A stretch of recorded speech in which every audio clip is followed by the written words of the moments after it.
Então, aí, mais uma vez, boa noite. Nós vamos dar seguimento, então, hoje, estudando a introdução do livro do professor Cassorla, que é o livro Suicídio, Fatores Inconscientes e Aspectos Socioculturais, uma introdução. No nosso último encontro, a gente leu a apresentação. E eu acho que essa apresentação que a gente estudou já deu um pouco para começar a reflexão acerca do suicídio. E uma coisa que eu tenho assim como objetivo até muito claro é da gente não ter o suicídio como tabu. A gente viu e tanto João Batista quanto a Fábia estavam no nosso último encontro, o quanto que o assunto suicídio ele extrapola o próprio suicídio. A gente fala de um sofrimento emocional, de um sofrimento psíquico muito grande, e que a nossa própria história familiar, de contexto social, vai tocar e muito nessa dinâmica. Então, é muito importante que a gente pense mesmo com carinho, para a gente não como é que eu vou falar? Eu acho que é a gente não colocar esse assunto como tabu para que o nosso paciente, quando ele chegar dentro da clínica, ele ter essa liberdade de falar sobre o assunto e a gente se colocar na escuta dele, sabe? Eu já fiz alguns encontros com outros analistas e tal, e quando chega o assunto do suicídio, a gente trava. Eu tive uma experiência há pouco tempo de uma pessoa que chegou para conversar comigo e não era paciente. E aí, mas eu conheci o histórico da pessoa. E aí, o que nós descobrimos? Uma ideação suicida muito bem planejada e que a intervenção ali, mesmo não sendo analista dele, foi encaminhar para um hospital. Aquela pessoa precisava de uma ajuda médica naquele momento. E sim, essa pessoa está internada. Então, a gente levar com leveza e com naturalidade vai criar um ambiente seguro para que o nosso paciente, com as pessoas que a gente se relaciona, tenham a liberdade de trazer esse assunto sem medo do julgamento, mas como uma possibilidade de encaminhamento. Hoje eu vou fazer uma dinâmica um pouquinho diferente, porque eu fui separando o nosso estudo por parágrafo dessa introdução. Mas antes eu quero lembrar que aqui não é aula. Aqui é um grupo. Então fiquem à vontade para colocar a opinião de vocês, para se expressar, para colocar dúvida, para debater ideias, tá? Então vamos lá. Deixa eu pegar aqui o material. Algumas questões são muito importantes da gente entender dentro do assunto do suicídio a partir do pensamento do professor Cassorla. A primeira coisa é fazer uma distinção, que o pensamento suicida não nos faz suicida. É um pensamento. E que quando esse pensamento vem à tona, ele nos revela uma dor, um sintoma de algo que precisa ser analisado para que seja possível uma elaboração. Porque, como médico psiquiatra, é interessante ele colocar que todo mundo já pensou em suicidar. Ele já pensou que o término da vida pela morte seria também sinal de cessar o sofrimento. E o que a gente vai ver ao longo dessa obra é que muitas pessoas que vão ter ideação suicida principalmente no próximo capítulo, nos tipos de suicídio, elas estão tentando não sofrer e não morrer. Existe uma diferença entre o não sofrimento e o morrer. Ele não quer deixar de viver. Ele não está suportando a dor de viver. Então, o nosso olhar, ele precisa de estar direcionado à pessoa, entendendo seu funcionamento psíquico, entendendo como que aquele inconsciente trabalha, como está a dinâmica entre pulsão de vida e pulsão de morte dentro daquele paciente. Uma das coisas que é importante dentro do aspecto suicida é que existe ali uma pulsão de vida baixinha. Existe mais um desejo do aniquilamento do que da manutenção da existência. Então, o que a gente precisa em um ambiente analítico é trazer um investimento de libido dentro do processo de intervenção. E aqui eu trago uma questão. Cuidado com uma análise direcionada de uma forma ortodoxa, onde o silêncio vai imperar. A partir do movimento de transferência entre o paciente e o analista, o nosso paciente vai nos colocar como um personagem, como um representante. E às vezes o meu silêncio é lido por aquele inconsciente como abandono.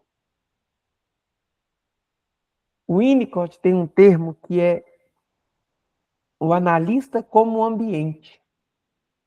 Dentro do processo psicanalítico, muitas vezes, nós analistas seremos o ambiente aonde o inconsciente do paciente vai aparecer.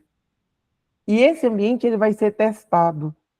E nós precisamos ser um ambiente seguro, um ambiente que não abandona diante do caos, um ambiente que suporta o caos, para que ele possa diminuir seus mecanismos de defesa dentro do ambiente analítico e poder expressar de uma forma mais livre, fazendo as associações que aquele paciente dá conta.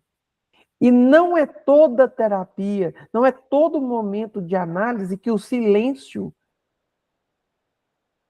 ele é uma forma de linguagem. Às vezes o silêncio do analista ele é invasivo. Então a nossa prática analítica ela tem que ter a sensibilidade de entender quem é o paciente que eu estou analisando naquele momento. Não vai existir uma única forma de estar diante do paciente, porque cada paciente é único. A estrutura dele pode ser um neurótico obsessivo. Isso vai me direcionar, mas não vai me restringir. Eu saber a estrutura do meu paciente me ajuda na condução da análise. Mas não pode restringir meu paciente, que vai muito além disso. Então, como que eu ajudo um paciente que está com ideação suicida em silêncio? Muitas vezes eu vou gerar mais caos. Então, eu preciso de uma intervenção para investir libido. O que é investir libido? Investir desejo no paciente. Achar formas, mecanismos para que ele deseje viver. É reconhecer o que traz vou até usar assim de uma forma mais vulgar, o que que faz o paciente movimentar na vida? Eu preciso saber. Porque o desejo, ele vai ser a realização de um anseio, de um voto inconsciente. Por isso que o estar por inteiro diante do paciente é importante, porque se eu não entendo esse inconsciente, se eu não busco estar em análise daquele paciente integralmente, eu não vou identificar qual é aquele voto inconsciente, qual é aquele anseio que o faz movimentar. Eu já atendi muitas pessoas, e muitas com ideação suicida. E em nenhuma delas eu ouvi alguém que queria morrer, extinguir. Eu ouvi pessoas em um sofrimento tão grande que não conseguia enxergar mais nada na vida a não ser aquele sofrimento. E romper com isso vai depender de intervenção do analista. E isso não quer dizer que deixamos de ser psicanalistas. Aí eu já vou dar mais uma cutucada. Eu tenho muito receio do analista ortodoxo. Então, Murilo, eu sou lacaniano. E aí eu não vou ler nada, não vou estudar nada de outros autores.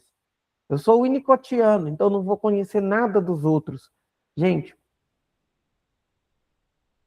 eu entendo que vai dar certo, indiferente de qual base que você vai beber da fonte. Mas conhecer nunca é demais, porque cada analisando precisa de um analista. E eu tenho que saber com qual referencial teórico eu vou embasar o meu lugar de analista.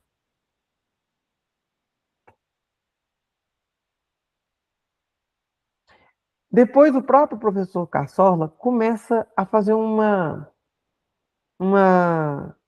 questionamento. Qual é a motivação para que nós, que estamos estudando essa obra, quais são as motivações que nos fazem estudar o suicídio? E ele começa colocando. Às vezes, um pensamento suicida já passou por nós ao longo da nossa história. Às vezes, a gente convive com alguém com ideação suicida.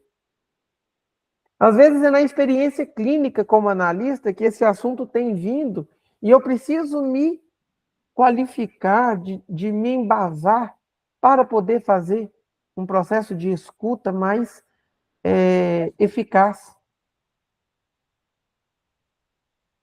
Porque estudar suicídio é porque existe um desejo interno em cada um de nós que estamos aqui. E eu não vou saber qual é esse desejo se eu não estiver em análise pessoal. Eu não sei vocês, aqui todo mundo já atende? Tem alguns assuntos que para vocês são mais pesados durante a escuta? Eu ainda não peguei, não, mas provavelmente teria sim. Eu tenho. Eu também eu tenho também. Eu não tive, a pessoa não me levou ainda, entendeu? Mas eu Uhum. sei que tem casos, inclusive eu não gostaria de atender homens justamente por isso, E aí eu né? vou te falar, Fábio, esteja em análise. Vou contar para vocês uma experiência assim. Tem um assunto que para mim é algo que já foi muito difícil de trabalhar dentro do processo clínico, que era abuso sexual, de qualquer forma. E aí, o que que aconteceu com a primeira paciente que chegou para que eu atendesse? Ela não trouxe a demanda de abuso sexual. Mas ao longo do tempo, qual o assunto que chegou? Abuso sexual.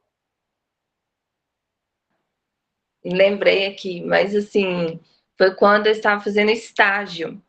Aí eu peguei uma paciente, né? Que ela foi. E assim, era um pouco recente que eu tinha sofrido um aborto. E essa mulher foi me falar que ela fez 4 abortos. Só que assim, nossa, foi horrível, porque eu não queria atendê-la, porque ela fez o aborto porque ela quis.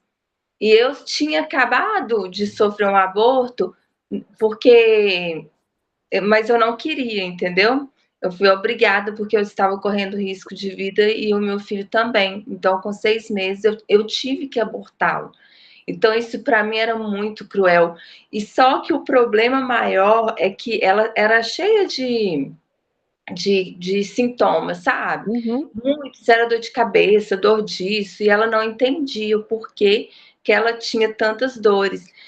E na minha visão como psicanalista, até então, isso tudo era porque ela se culpava, mas ela não aceitava que ela tinha culpa, entendeu? Tanto que ela custou me falar sobre os abortos e ela falou, sabe quando a pessoa vira e fala, tipo, descarregando, mas Sim. ela não estava no assunto, aí ela, aí foi despejando, foi um, mas aí foi 2, aí foi 3, aí no quarto eu falei, meu Deus do céu, sabe? E ela tem filhos. Então, assim, aí automaticamente eu meio que julguei ela, porque isso é um sofrimento meu, eu queria ter tido meus filhos enquanto ela abortou. E só que ela não assumia, eu não podia virar e falar com ela que na minha percepção ela estava com isso tudo por causa disso. Só que Até aí porque a gente não sabia qual era o sofrimento que estava gritando ali, se era o dela ou era o seu. justamente. Então foi assim, eu acho que a dor foi de ambas, que eu não podia virar e Sim. falar que eu até podia, né? Mas eu estava em estágio. Ela foi também, eu acho que ela sentiu alguma coisa, sabe? Porque ela virou e desistiu. Aí eu dei graças a Deus. Oh, meu Deus. E Porque aí a gente realmente vai falar um pouquinho desse recorte seu, Fábio.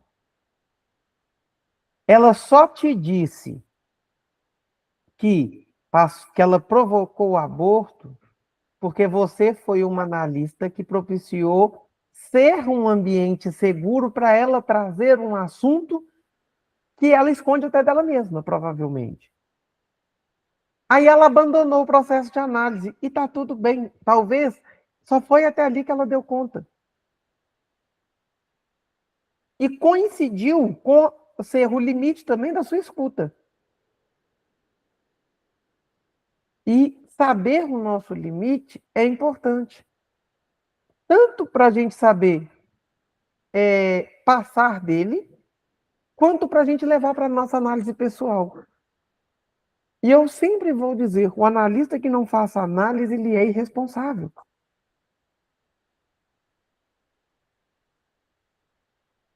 Então, eu trouxe um recorte ali para a gente pensar por que a gente está num dia de segunda-feira à noite estudando suicídio. A gente pode rever a nossa vida. Em algum momento a gente pode ter desejado morrer.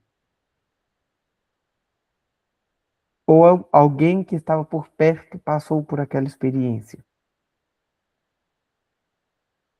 Ou alguém que a gente gosta muito suicidou. É porque esse tema já bateu na gente.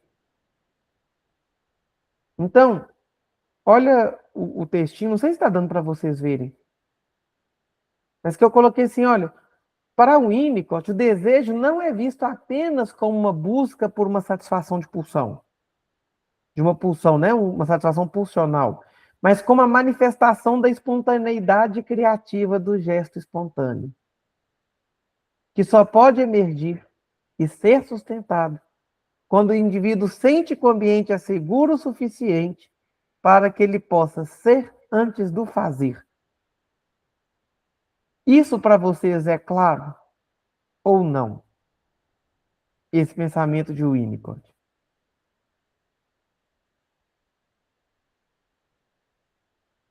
Eu preciso que vocês sejam sinceros.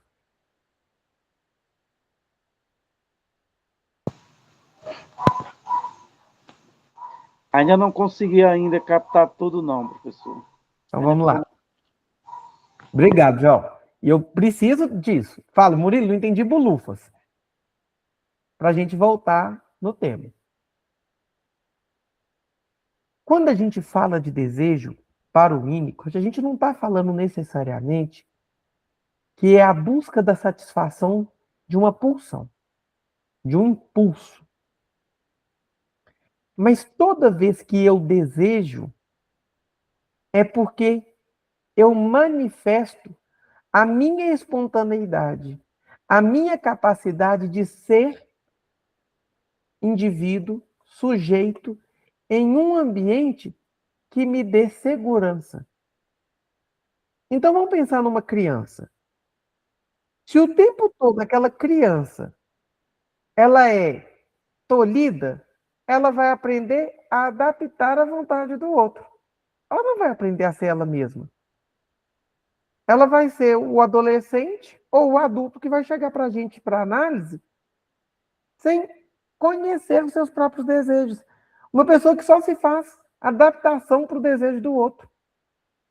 Porque foi assim que ela aprendeu a sobreviver em paz. E, ao mesmo tempo, angustiada porque não teve um lugar de seguro o suficiente para ela ser ela mesma. Então, quando a gente fala... Ai, meu Deus, voltou. Quando a gente fala sobre esse ser antes do fazer, é o seguinte. Pega um exemplo assim, para a gente pensar na nossa experiência. Nas nossas relações, as pessoas nos conhecem por aquilo que nós somos ou por aquilo que fazemos por elas. Se eu não fizer nada em benefício de ninguém, eu continuo sendo eu mesmo, pelo olhar do outro? Então, talvez, eu ensinei as pessoas a me verem enquanto sujeito a partir daquilo que eu faço e não pelo aquilo que eu sou. Às vezes eu acostumei o outro ou mantive e estabeleci relações pelo meu fazer, porque só um ambiente seguro, que não tem ameaça, que é sustentado por alguém, é que me possibilita ser eu mesmo. Sabe quando a mãe mima demais o filho e esse filho casa e ela vira um inferno na vida daquele filho e da nora? Vocês nunca viram esses casos? Nem de novela? Ah, porque eu já. Então deixa eu contar. Aquele homem provavelmente vai chegar em casa, ele vai querer que a esposa seja a sua mãe. E não a sua esposa. Ele vai ter que aprender o que é ter uma mulher enquanto esposa e não como mãe. E isso vai passar por um processo de sofrimento, sim. Até porque a mãe, muitas vezes, quando é nesses casos extremos, ela não deixa o filho ser uma pessoa à parte. Não teve castração. Aquele filho é a extensão dela até hoje. Não, ela não conseguiu superar o processo de autonomia e independência do filho que cresce. E aí, quando ele se vê longe dessa mãe, ele pergunta: opa, e agora? Quem que eu sou? O que eu faço se eu não tenho ninguém para me dizer o que deve ser feito? E aí ele vai ter que construir com a esposa um ambiente seguro para ele ser antes de fazer. Por isso que o pessoal fala assim, namora muito tempo antes de casar, pra você conhecer a pessoa de verdade. Aí depois de 10 anos de namoro, casa e parece que nunca tinha conhecido aquela pessoa. Então, aí voltamos à pergunta que o professor Cassorla traz na obra dele.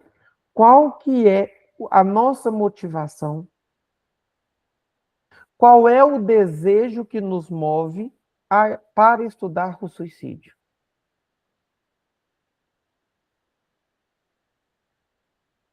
Que a gente possa buscar essa resposta aí ao longo dos nossos encontros aí do grupo. É que a gente também para refletir um pouquinho.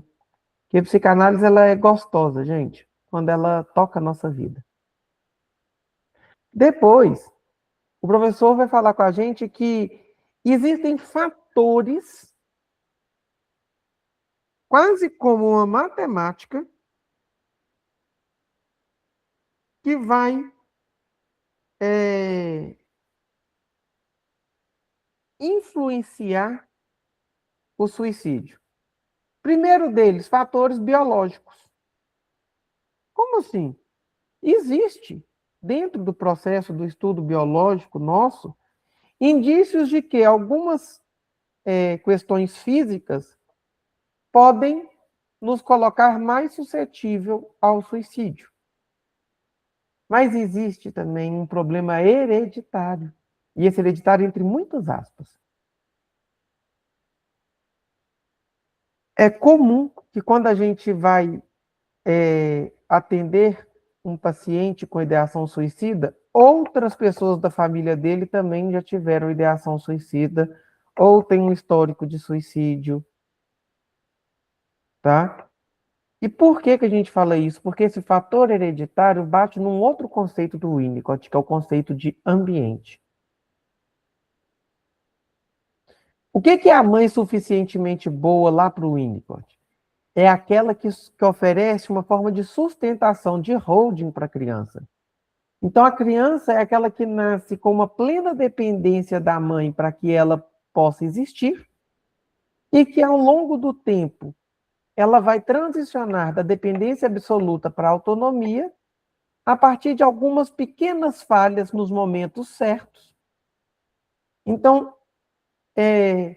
a boa mãe é aquela que, quando o filho está adulto, não precisa dela,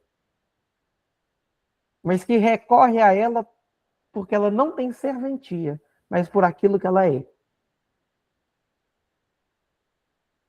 Essa é a mãe suficientemente boa para o Winnicott. Então, qual é o ambiente que aquele paciente está inserido faz parte da análise.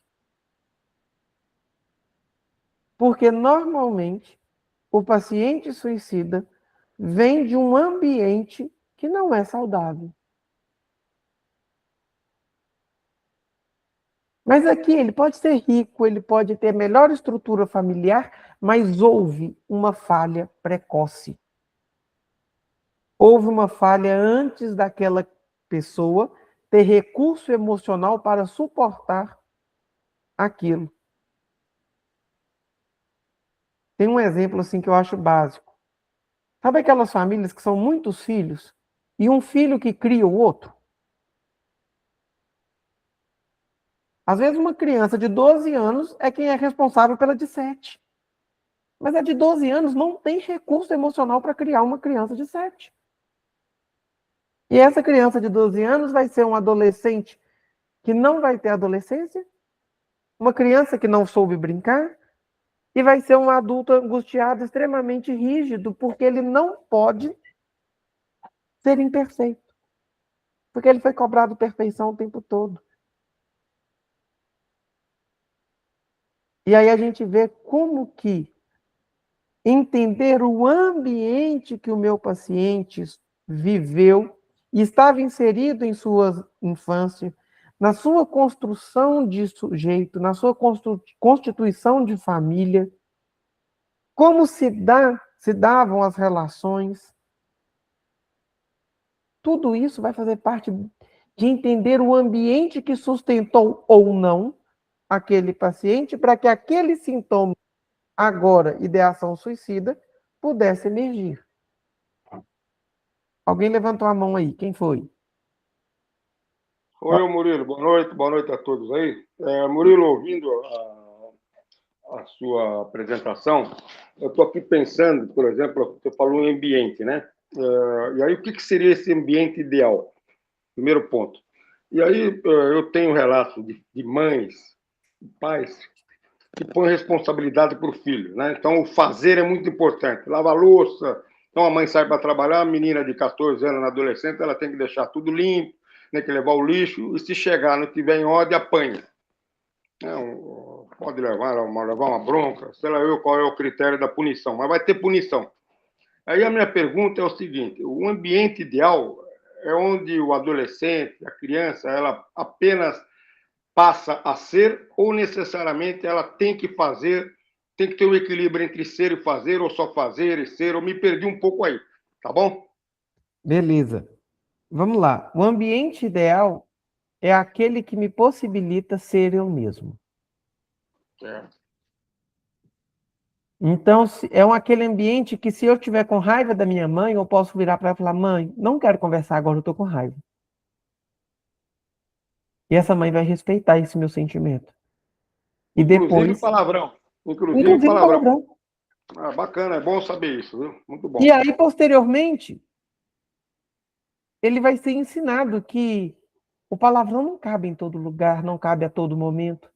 Porque um palavrão que eu solto no campo de futebol, assistindo Cruzeiro e Atlético, aqui de Minas Gerais, não pode ser usado no meu ambiente de trabalho com o meu paciente na hora da clínica.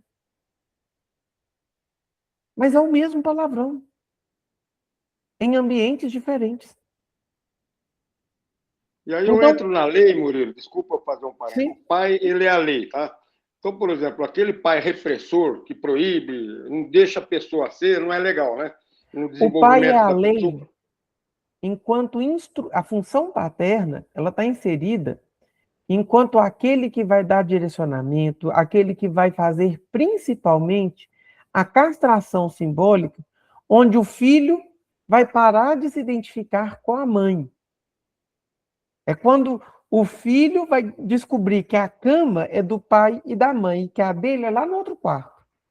Que vai ter um relacionamento de homem e mulher que é diferente do relacionamento do pai com o filho e da mãe com o filho. O pai é o que educa o filho para ser jogado no mundo e dar conta.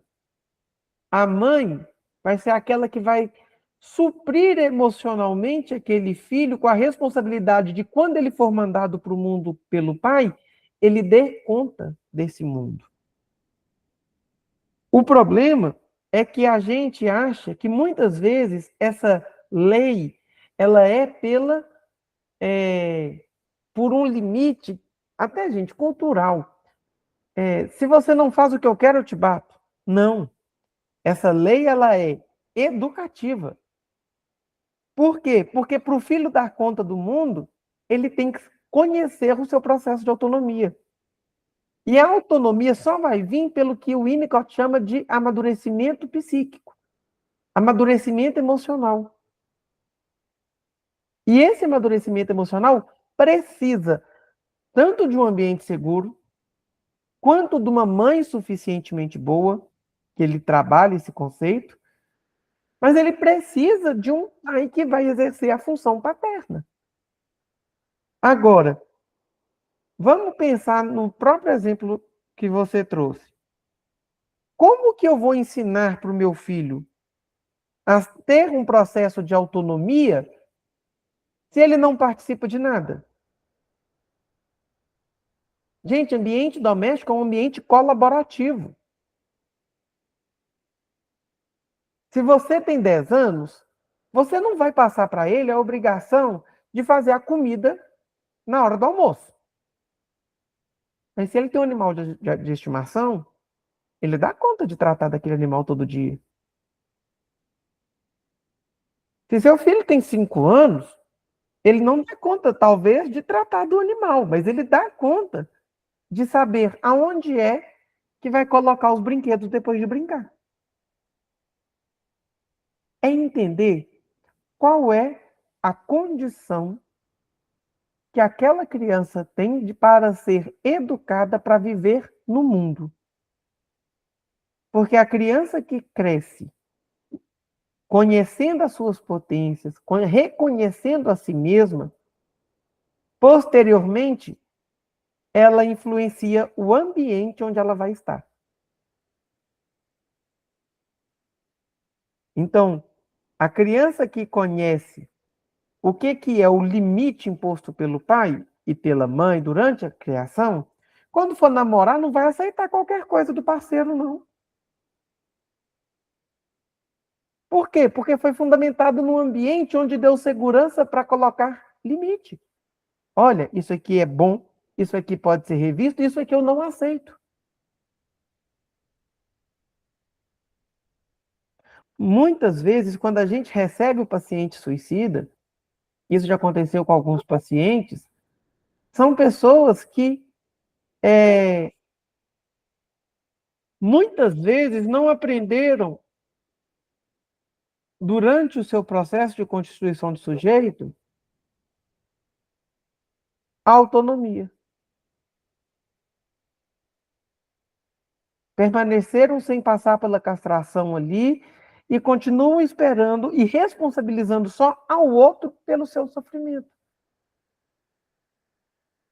E aí, talvez, lá pelo processo de transferência, vai chegar a hora que o analista faz a castração. Por isso que a nossa escuta ela tem que ser extremamente sensível. Para a gente saber o momento da colocação. O momento de falar e o momento de não falar. E quando é falar, falar o que e como. Porque a nossa fala dentro do setting não é só a do analista. É daquela pessoa que, pela transferência, eu passei a ser. Tem um livro, gente.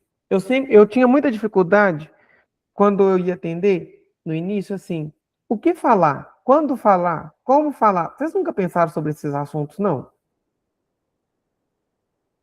2 livros que me ajudaram muito a repensar isso.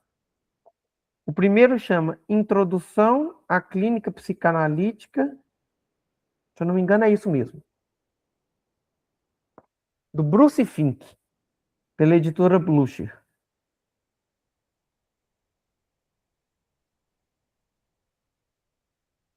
E o segundo livro chama Escuta Psicanalítica. Eu não lembro o nome do autor ou da autora, mas é também da editora Blucher. Esses 2 livros foram muito importantes para me ajudar nesse processo. Aí fica a dica aí, às vezes quem tem ou já passou pelas dificuldades igual eu já passei, às vezes esses 2 livros aí ajudam, tá? Nesse do Bruce Fink tem um capítulo específico que ele fala sobre as pontuações que a gente fala. E foi um livro que, para mim, fez muita diferença na minha prática clínica.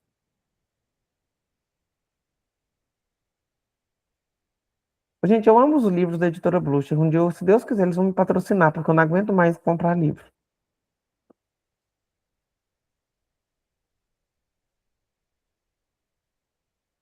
Quando o Cassorla continua a obra dele, essa introdução, ele coloca assim, esse livro é direcionado, ele foi endereçado a alguém. Quem que são essas pessoas? Aquelas pessoas que já pensaram em se matar. Para discernir quais são as motivações desse querer morrer. E o papel do analista dentro desse contexto é ajudar também a nos dar permissão de ser ajudado. Gente, muitas vezes a pessoa que passa pela ideação suicida, ela sabe que precisa de ajuda, mas não permite que ninguém o ajude. Ele cria um bloqueio, uma resistência.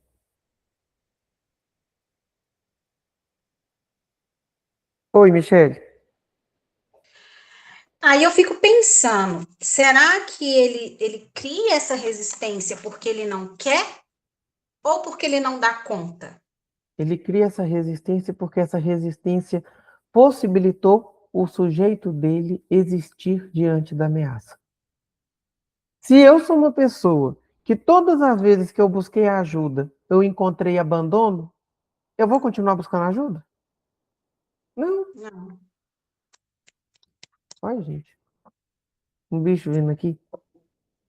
Se eu fui uma pessoa que fui criado ali, cresci num ambiente hostil, onde diante da minha fragilidade, ao invés de eu receber um abraço, eu recebi um tapa, eu vou conseguir pedir ajuda? Não. E essa não ajuda, ela é inconsciente? Ela é inconsciente. Ela é um mecanismo de defesa. E o mecanismo de defesa ele só vai ser diminuído, vamos dizer assim.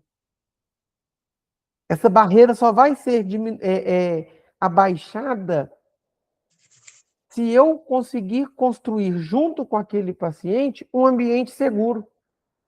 Porque de ameaça ele já conhece demais essa história. Se eu me sentir ameaçado, lógico que eu vou estar armado. Eu não quero e não suporto sofrer mais do que eu já estou.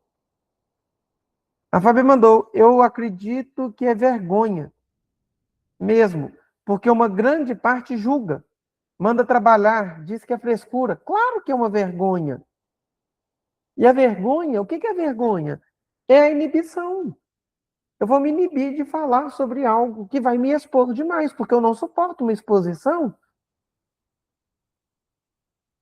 Porque a exposição, eu consigo me expor diante do meu melhor amigo, porque ele não vai me julgar. Ele vai ser um ambiente seguro, ele vai me acolher. Eu tenho condição de ir para a minha análise e falar de assuntos que eu não falo em mais lugar nenhum, porque o meu analista conseguiu construir junto comigo um ambiente seguro para diminuir os meus mecanismos de defesa e deixar com que eu associe livremente para que as coisas comecem a se organizar.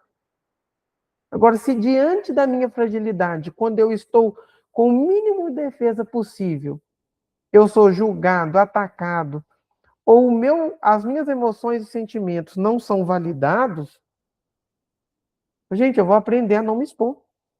Então eu vou sofrer sozinho. É aquele tipo de suicídio que vai chegar e vai falar assim, eu nem sabia que essa pessoa estava passando por uma depressão.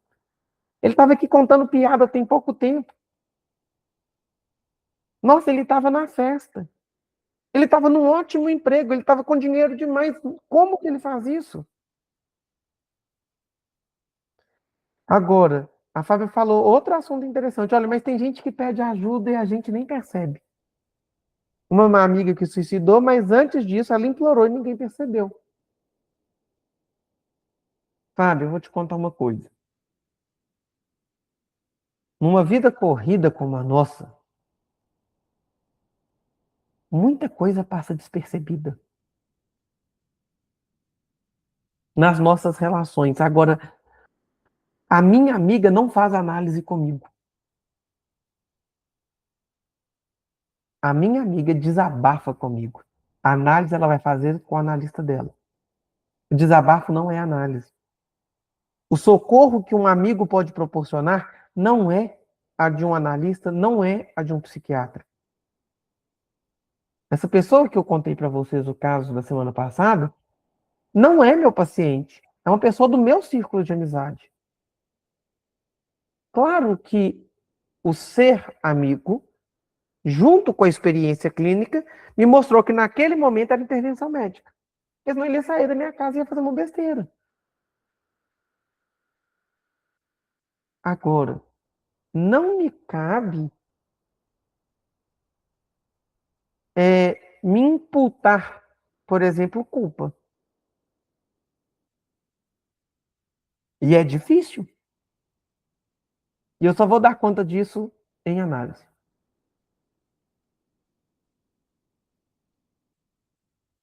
Prestem atenção nesse conceito do Winnicott, que é o holding. O que é o holding? É uma função sustentadora. Então pensa o seguinte, a criança está chorando, o que ela vai querer? Alguém aí é mãe? Pai? Mamá. O que mais?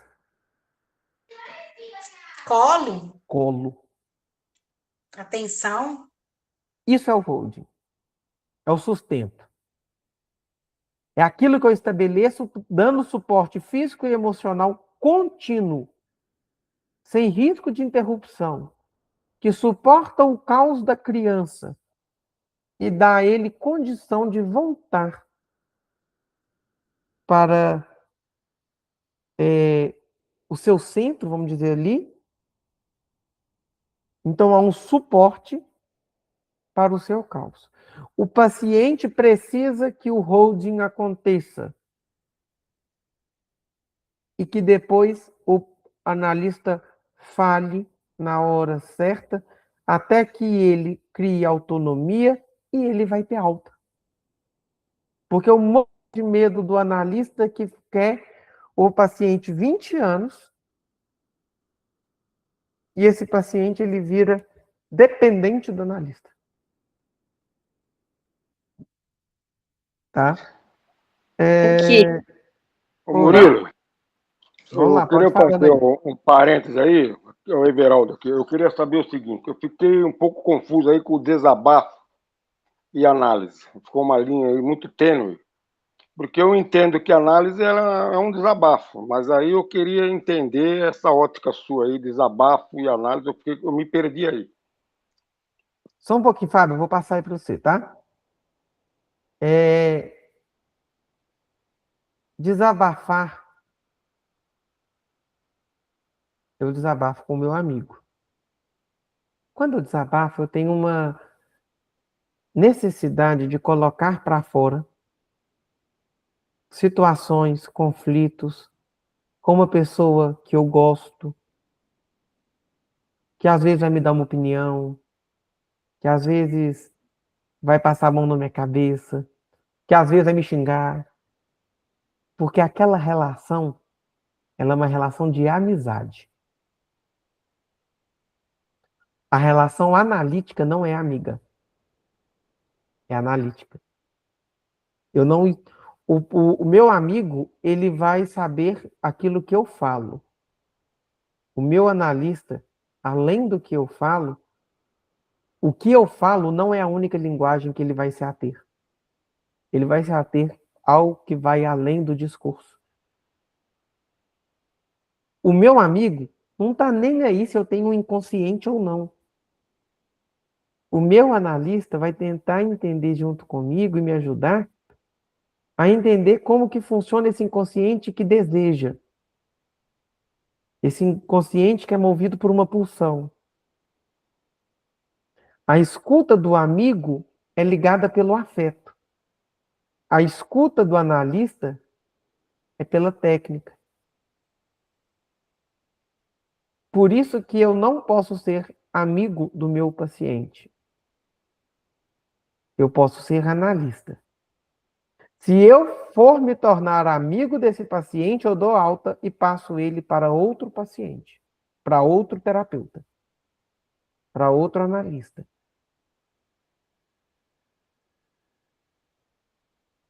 Às vezes, a amizade é porque a transferência foi tão grande que a gente não soube depois cada um voltar para o seu papel da vida. E a gente tem que repensar. Não quer dizer que eu não posso ser amigo de um paciente. Não é. Mas, sendo amigo, o lugar de analista está comprometido. E sendo analista, eu vou deixar uma amizade fragilizar. Porque na hora que eu estiver lá num boteco tomando cerveja com ele, eu vou falar, na próxima sessão eu vou falar disso. Que é uma coisa chata? Analistas que são casados, alguém aí é casado? Tenta analisar seu parceiro, você vai separar. É questão de tempo. Porque não pode misturar esse lugar da esposa. Para o seu companheiro ou sua companheira, você é parceira. Se você for levar a psicanálise como clínica ali para o seu casamento está fadado ao fracasso. Assim é a amizade. Eu acho que eu consegui me fazer entendido aí, Everaldo. Muito bom, muito obrigado, viu? Clareou bem, Falou. lançou muita luz aí, brigadão. Fábio. Ó, é porque sempre falo, né, dar alta o paciente e tal. Beleza, eu concordo. Aí falo, sabe que você não pode pegar esse paciente para a vida toda. Mas eu tenho uma questão dentro de mim. Porque a gente não precisa fazer análise para o resto da vida. Não quer dizer que com o mesmo analista. Ah, mas aí não vale. Vale. Vou te falar como paciente agora. Hum, Eu fiz análise com um psicanalista. Muito tempo. Assim, muito tempo, vírgula, 2 anos. Chegou num momento que eu chegava para análise, era uma mulher, e eu chegava para ela, parecia que eu estava conversando com minha mãe. Sabe o que aconteceu? Não, eu não progredia na análise. Eu fiquei só parado na psicanálise, na psicanalista, que era minha mãe. E aí chegou um momento que ela falou comigo, Murilo, até onde eu consegui ir com você eu fui. Agora tchau.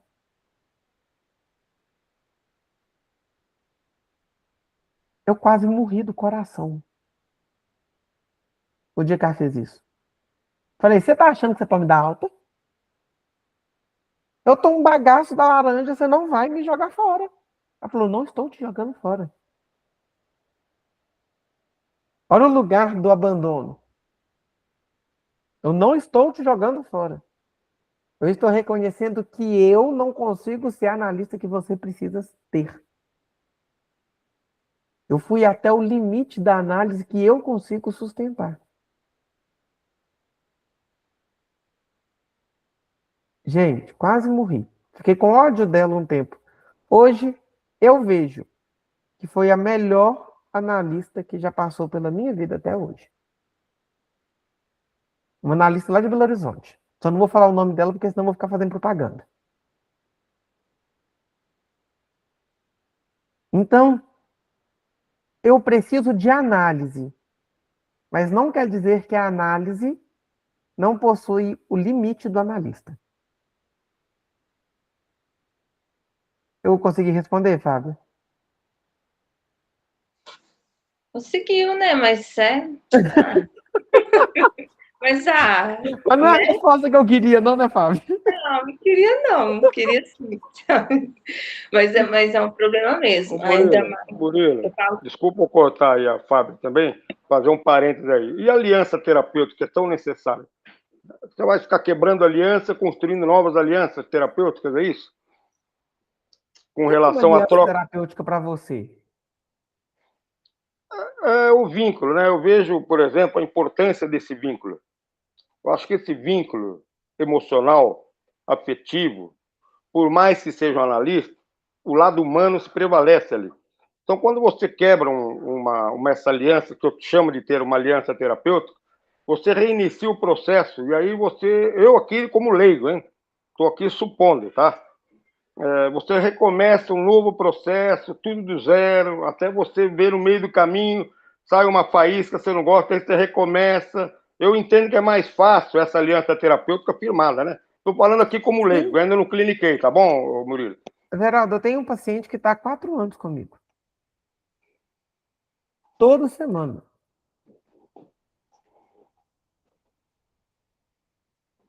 E a análise dessa paciente flui. E flui com muita naturalidade. Mas porque eu consigo, há 4 anos, como analista, sustentar aquele discurso, sustentar aquele inconsciente e trabalhar em análise com aquela paciente. Mas o Murilo analista tem limite. E o meu paciente também. Então, é honesto. Se esse limite foi alcançado, Ah, tá. para aquela relação ali terapêutica acabar, e se um dia ela tiver que virar amizade, que ela vire. Entendi. Agora, vou falar de um outro lado. Eu já tive ex-pacientes que viraram meus amigos e com o tempo essas amizades foram embora. Porque elas não eram amigos do Murilo, mas da fantasia que elas criaram do Murilo a partir da transferência que foi consolidada no processo analítico. Então, depois que o paciente tem alta, é que provavelmente aquele paciente vai conhecer quem a gente é, e não a fantasia transferencial que ela criou sobre mim. Olha que complexidade. E aí, para a gente terminar, o Cassola fala que esse livro é interessado para quem já não teve pensamento suicida também, mas que gosta do assunto, por algum motivo. Ele relata que a gente precisa entender os mecanismos mentais, os fatores ambientais. A gente precisa de olhar o sentir insuportável, o limite do sentimento, o limite da... Quais são nossos limites, até onde o sofrimento é suportável, até onde ele não é. Tudo isso a gente vai se colocar em revisão estudando esse texto. E aí eu vou trazer aí quase que uma sugestão, barra dever de casa aí, porque para o Winnicott, o verdadeiro self representa essa autenticidade nossa. Mas quando tem uma hiperadaptação ao meio, uma hiperadaptação à necessidade do outro, uma hiperadaptação das minhas ações e desejos pelo desejo e ação do outro, eu crio um falso self. Eu tenho um self, ele só não é o meu. Eu tenho quase que um self construído para a expectativa do outro. Para que para uma sobrevivência psíquica. Para que eu não tenha ameaça, eu me submeto. Então a gente precisa de rever isso. E aí, lá no finalzinho do texto, ele fala, né, que o suicídio, ele não é um tema visto apenas por uma faceta, ele é multifacetado. O SUS no Brasil, ele tem um tratamento teórico gigante, de uma intervenção multidisciplinar que tomara que um dia ele seja efetivo. Porque ele vai ser incrível. Porque com tão pouco, o povo do SUS já faz tanto, que se eles tivessem condição, estrutura, nosso SUS seria exemplo para o mundo. A atuação na construção do caso clínico, isso aqui eu vou voltar no nosso próximo encontro, porque nosso tempinho acabou. Para a gente falar de construção de caso clínico e atuação psicanalítica, que é diferente. E terminar nossos outros temas. Beleza? Eu agradeço imensamente a todos, tá?